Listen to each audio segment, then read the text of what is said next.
مفتی سلطان کے بیانات کے لیے مفتی سلطان آفیشل کو سبسکرائب کریں۔ السلام علیکم ورحمۃ اللہ۔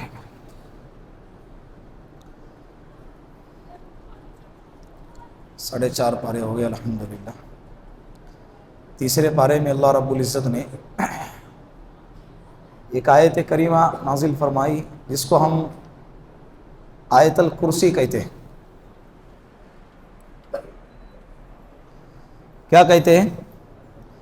آیت الکرسی، قرآن کریم کی سب سے عظیم آیت۔ قرآن کریم کی تھوڑا بہت آپ لوگ ساتھ دیا کریں، زیادہ وقت نہیں لیں گے انشاءاللہ، ساتھ دیں گے، گاڑی آگے بڑھیں گے، آپ کو سمجھ میں آ جائیں گے۔ قرآن کریم کی سب سے عظیم آیت آیت الکرسی۔ امید ہے اس مجمع میں جتنے لوگ بیٹھے ہیں سبھی کو یہ آیت یاد ہوں گی، اور اگر نہیں ہے تو یاد ہونی چاہیے۔ ہر ایمان والے کو یہ آیت کریمہ یاد ہونی چاہیے، ہر ایمان والے بچے کو یہ آیت کریمہ یاد ہونی چاہیے۔ یہ ہمارے لیے سرکشا کوچ ہے۔ کیا ہے؟ بولو۔ یہ ہمارے لیے سرکشا کوچ ہے۔ ہمارے بچوں کو یاد کرائیں انشاءاللہ، اسے کہیں کہ صبح شام اس آیت کی تلاوت کرتے رہے۔ تیسرے پارے کے پہلے صفحے میں آیت ہے، اللہ کی عظیم تعریف بیان کی گئی کہ اللہ زندہ ہے، قائم ہے، جسے نہ نیند آتی ہے نہ اونگ آتی ہے، زبردست قدرت والا ہے، ہر چیز کو، اگلے چیزوں کو جانتا ہے، پچھلے چیزوں کو جانتا ہے، سارا علم اللہ کے قبضے قدرت میں۔ یہ ہمارے بچوں کو اگر یاد کرائیں گے اور ان کو پڑھنے کی ترغیب دیں گے کہ صبح شام اس کو پڑھا کریں، اللہ کی قسم دنیا کی کوئی آفت اسے نقصان نہیں پہنچا سکتی۔ ایک روایت میں لکھا ہے کہ جو شخص رات میں سوتے وقت میں ایک مرتبہ آیت الکرسی پڑھ کر سوئے گا، اللہ ایک فرشتے کو لوہے کا گرز دے کر اس کے سرانے، اس کی حفاظت کے لیے پوری رات کھڑا کرتے ہیں۔ کتنی؟ پوری رات۔ جو 2 مرتبہ جو پڑھے گا، اللہ کے رسول نے فرمایا 2 فرشتے لوہے کے گرز لے کر اس کے دائیں بائیں اس کی حفاظت کے لیے کھڑے رہتے۔ کتنی زبردست فضیلت ہے۔ تو اس کو جو ہے پڑھنے کا معمول اپنے زندگی میں ڈالے، گھر سے نکل رہے آیت الکرسی پڑھا کرے۔ ایک روایت میں لکھا ہے کہ جو شخص ہر نماز کے بعد، ہر فرض نماز کے بعد آیت الکرسی پڑھے گا، اتنی سی آیت ہے، 30 سیکنڈ بھی نہیں لگیں گے آپ کو پڑھنے کے لیے۔ جو شخص ہر فرض نماز کے بعد آیت الکرسی پڑھے گا اس پر جنت واجب ہو گئی۔ کیا ہو گئی؟ مر گیا سیدھا جنت میں جائے گا، مرنا تو طے ہے نا بھائی۔ تو اس کے لیے انشاءاللہ آج ہی سے اپنی زندگی کا معمول بنانے آیت الکرسی کے پڑھنے کا۔ اسی کے دوسرے صفحے پر اللہ رب العزت نے حضرت ابراہیم علیہ السلام اور نمرود کے مناظرے کو بیان کیا ہے۔ الم تر الی الذی حاج ابراہیم فی ربہ ان آتاہ اللہ الملک۔ بادشاہ کے دربار میں انبیاء علیہ السلام نبوت کی دعوت دینے اور حق کی دعوت دینے جاتے تھے، تو وہ لوگ دلیل مانگتے تھے۔ یہ نمرود کافر تھا، اس نے کہا کہ کیا دلیل ہے کہ تمہارا رب ہے؟ حضرت ابراہیم علیہ السلام نے فرمایا میرا رب وہ ہے کہ اذ قال ابراہیم ربی الذی یحیی و یمیت، میرا رب مردوں کو زندہ کرتا ہے اور زندوں کو مردہ کرتا ہے۔ وہ کہنے لگا اس میں کون سی بڑی بات ہے، یہ تو میں بھی کر سکتا ہوں، میں بھی خدا ہوں۔ اس نے جن قیدیوں کو سزائے موت سنائی گئی تھی ان کو بلایا اور ان کو آزاد کر دیا، اور جو بے قصور تھے ان کو بلا کے قتل کر دیا، کہا کہ دیکھو یہ زندہ تھے، میں نے انہیں مار دیا۔ حضرت ابراہیم علیہ السلام نے کہا کہ یہ بہت ایڑی کھپڑی کا ہے، اس کو تھوڑا الگ دلیل دیتے۔ دوسری دلیل پیش کی، میرا رب روزانہ سورج مشرق سے نکالتا ہے، تو اگر رب ہے تو اسے کہاں سے نکال؟ مغرب سے نکالنا۔ زندے کو مارنا اور جو جس کو سزائے موت ہو چکی تھی اس کو آزاد کر دینا، یہ کوئی بہت بڑی بات نہیں۔ تو نے بھدی دلیل پیش کی ہے۔ اگر واقعتاً تو اپنے آپ کو رب کہتا ہے تو میرا رب تو مشرق سے سورج نکالتا ہے، اگر تو رب ہے تو کیا کر؟ فبہت الذی کفر، خاموش ہو گیا، مبہوت ہو گیا، اس سے کوئی جواب نہیں بن پڑا۔ اسی طرح حضرت ابراہیم علیہ السلام نے اللہ رب العزت سے آگے ذکر فرمایا ہے اس میں کہ ربی ارنی کیف تحیی الموتى، اے اللہ مجھے دیکھنا ہے کہ تو کس طرح سے زندہ کرتا ہے، مردوں کو کس طرح سے زندہ کرتا ہے۔ اللہ رب العزت نے فرمایا قال اولم تؤمن، اے ابراہیم کیا تجھے ایمان نہیں ہے کہ میں مردوں کو زندہ کرتا ہوں؟ کہا نہیں اللہ، مجھے تو 100% ایمان اور یقین ہے کہ تو مردوں کو زندہ کرتا ہے، لیکن ولیکن لیطمئن قلبی، میرا دل مطمئن ہو جائے۔ اللہ رب العزت نے فرمایا ٹھیک ہے، چل 4 پرندوں کو لے، 4 پرندوں کو لے، فخذ 4 من الطیر فصرہن الیک، 4 پرندوں کو لے، ان کو ذبح کر، ان کا قیمہ بنا، اور قیمہ بنا کے سارے پرندوں کے گوشت کو کیا کر، 4 پرندے الگ الگ ہو، سب کو ذبح کر کے ان کا قیمہ بنا کے سب کے گوشت کو مکس کر، اور مکس کر کے 4 پرندوں کے گوشت کو، قیمے کو 4 الگ الگ پہاڑی کے اوپر جا کر رکھ دینا، اور فرمایا ثم ادعوہن یأتینک سعیا، پھر اسے بلا دینا، سب کے سب دوڑتے ہوئے اڑتے ہوئے تمہارے پاس آئیں گے۔ حضرت ابراہیم علیہ السلام نے پرندوں کو ذبح کیا، قیمہ کیا، 4 پہاڑی کے اوپر ان کے گوشتوں کو رکھا، حالانکہ ہر گوشت کے اندر 4 پرندوں کا حصہ ہوگا، 4 حصے کو 4 پہاڑی پر لگا دیا، اور آواز لگائی، اللہ رب العزت نے سارے پہاڑ کے اوپر سے جتنے بھی گوشت تھے پرندوں کے سب کو اکٹھا جمع کیا، ان کے جسم میں روح ڈالی، اور سب اڑتے ہوئے حضرت ابراہیم علیہ السلام کے پاس۔ اللہ کے لیے کوئی مشکل نہیں ہے، اللہ کے جا بجا جو ہے نا، اللہ رب العزت انسان کے تخلیق کو بیان فرماتے ہیں۔ جو لوگ مرنے کے بعد دوبارہ زندہ کیے جانے کے منکر ہے، انکار کرتے ہیں کہ کیسے مرنے کے بعد دوبارہ زندہ کریں، اللہ ان کو پیدائش کی طرف متوجہ کرتے ہیں کہ جس اللہ نے ایک منی کے قطرے سے بہترین خوبصورت شکل میں انسان پیدا کیا، منی کے قطرے کو خون کے شکل میں بنایا، اور خون کو گوشت کے شکل میں بنایا، پھر گوشت کو ہڈیوں کے ڈھانچے میں ڈالا، پھر اس کے بعد ایک بہترین چمڑے کے ذریعے سے اس کو زینت بخشی، اور اس کے بعد ایک خوبصورت انسان پیدا کیا۔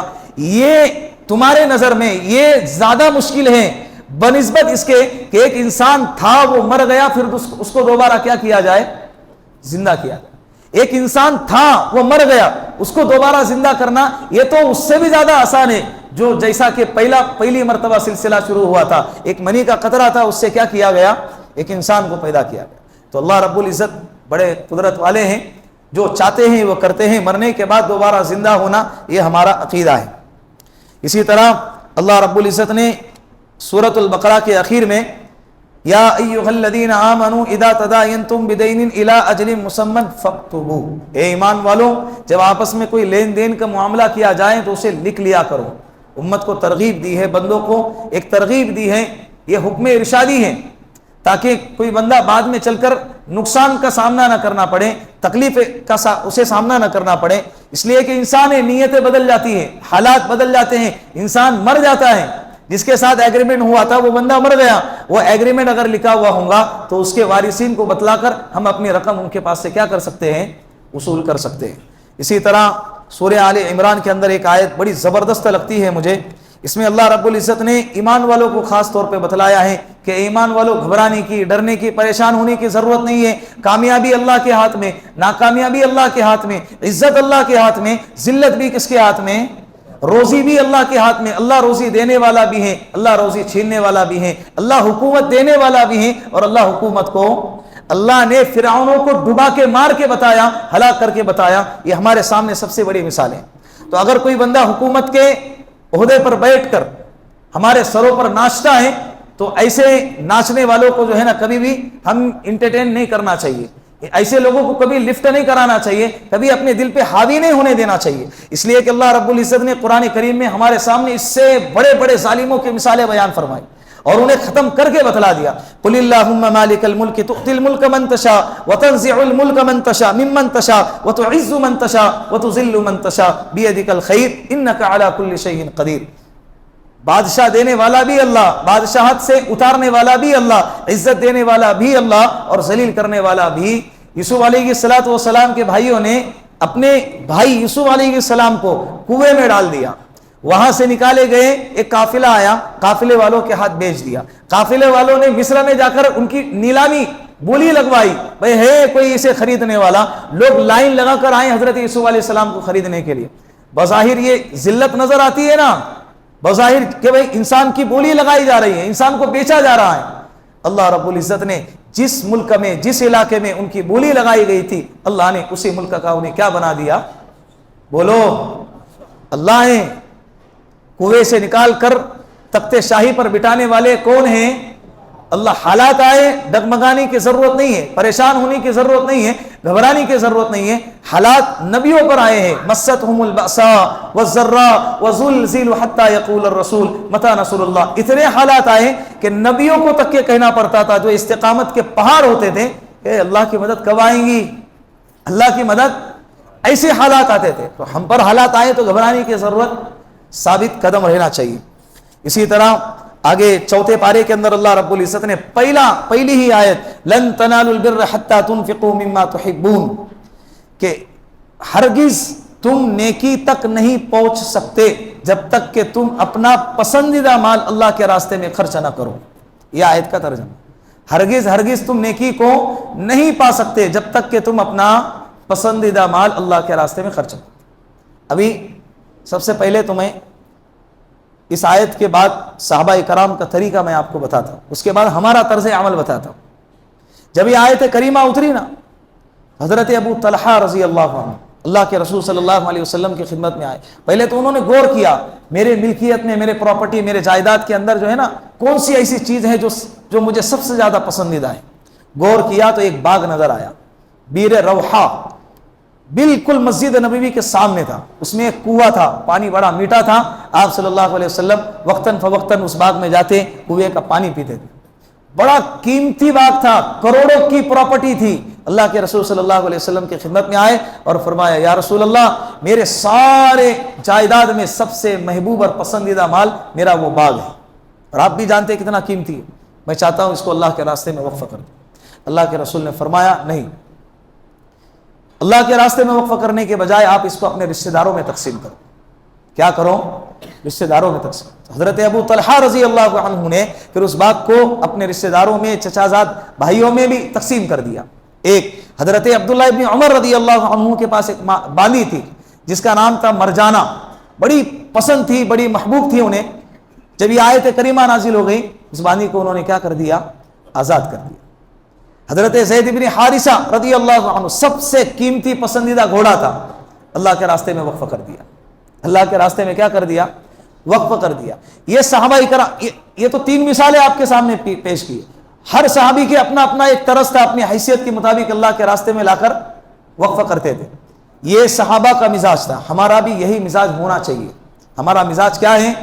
جو کپڑے ہمارے اترے ہوئے ہیں، جو چیزیں ہماری استعمال شدہ ہیں، اب ہمارے لیے وہ استعمال کے قابل نہیں ہیں، جو چیزیں ہمارے لائق نہیں ہے، ہمیں پسند نہیں ہیں، ہم وہ چیزوں کو کیا کرتے ہیں؟ اللہ کے راستے میں دینے کی کوشش کرتے ہیں. حضرت امی عائشہ فرماتی ہے ایک مرتبہ سکے کو دھو کر صدقہ کر رہی تھی، صاف کر رہی تھی سکے کو. اللہ کے رسول نے فرمایا کہ اے عائشہ یہ کیا ہو رہا ہے؟ کہا کہ یا رسول اللہ آپ نے کہا نا کہ جو بھی مال دیا جائے وہ اللہ کے خزانے میں جاتا ہے. میں چاہتی ہوں کہ میرا مال اللہ کے خزانے میں صاف ستھرا جائے. اور ہم آج کے زمانے کے اندر جو صدقہ دینے کے لیے جب لوگ نوٹ نکالتے ہیں نا تو سب سے پھٹیلی گلیلی سڑیلی جو نوٹ رہتی ہے نا وہ نوٹ نکال کر ڈبے میں ڈالتے ہیں. جمعہ کے چندے کے اندر جب دیکھتے ہیں نا تو ایسے ایسے نوٹ آتے ہیں پھٹے ہوئے، مارکیٹ میں چلتے نہیں ہیں. وہ نوٹ لا کر یہاں پر کیا کہ یہ بینک تھوڑی ہے بھائی، وہ بینک کے اندر چلتے ہیں نوٹیں پھٹے ہوئے، مسجد میں لا کر پھٹے ہوئے نوٹیں جمع کرا دیتے. یہ اللہ کے خزانے میں تم کو ریٹرن ملے گا کل قیامت کے دن. جب وہاں پھٹیلے نوٹیں ملیں گے نا تم بولو گے کہ یہ پھٹیلے نوٹیں کہاں سے آئی، تو جواب دیا جائے گا کہ تو نے ڈبے کے اندر ڈالا تھا، وہ تجھے ریٹرن کے اندر کیا ہو گیا؟ بولو مل گیا. اس کے لیے اللہ کے راستے میں جب دے رہے ہیں تو عمدہ سے عمدہ مال دینے کی کوشش کرے. یہ یقین کے ساتھ دیں کہ انشاءاللہ یہ مال کل قیامت کے دن مجھے دوبارہ لوٹایا جائے گا. اسی طرح آگے اللہ رب العزت نے ایک آیت کریمہ نازل فرمائی ہے اللہ کے رسول صلی اللہ علیہ وسلم کی صفت کے بارے میں.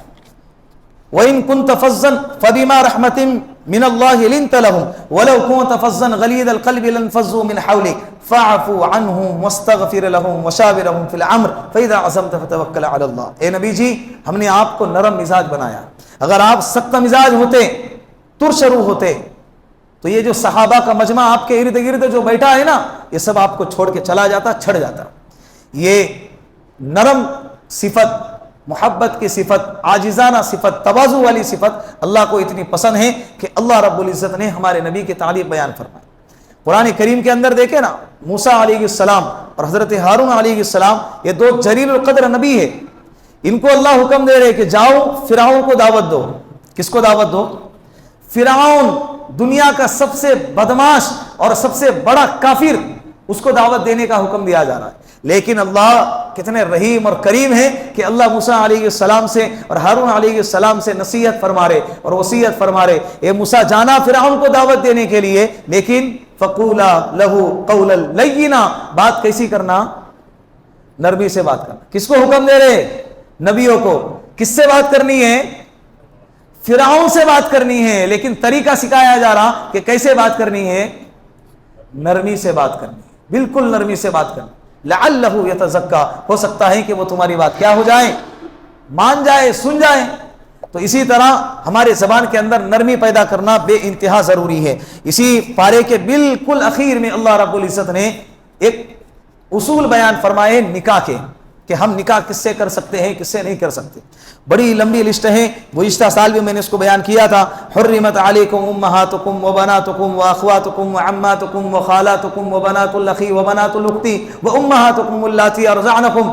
یہ کہ تمہاری مائیں تم پر حرام ہیں، سگی ماؤں کے ساتھ نکاح نہیں کر سکتے. تمہاری بیٹیاں تم پر حرام ہیں، تمہاری خالائیں تم پر حرام ہیں، تمہاری نانی تم پر حرام ہے، تمہاری دادی ابا کی ماں تمہاری دادی تم پر حرام ہے، تمہاری پھوپھی تم پر حرام ہے. یہ خون کا رشتہ ہے. یہ کون سا رشتہ ہے؟ یہ پھوپھی، یہ خون کا رشتہ ہے. تو پھوپھی تم پر حرام ہے، سگی بہن تم پر حرام ہے، بہن کی بیٹی تم پر حرام ہے جس کو بھانجی کہتے ہیں، بھائی کی بیٹی تم پر حرام ہے جس کو کیا کہتے ہیں؟ بھتیجی کہتے ہیں. اسی طرح دودھ پلانے والی ماں، کون سی ماں؟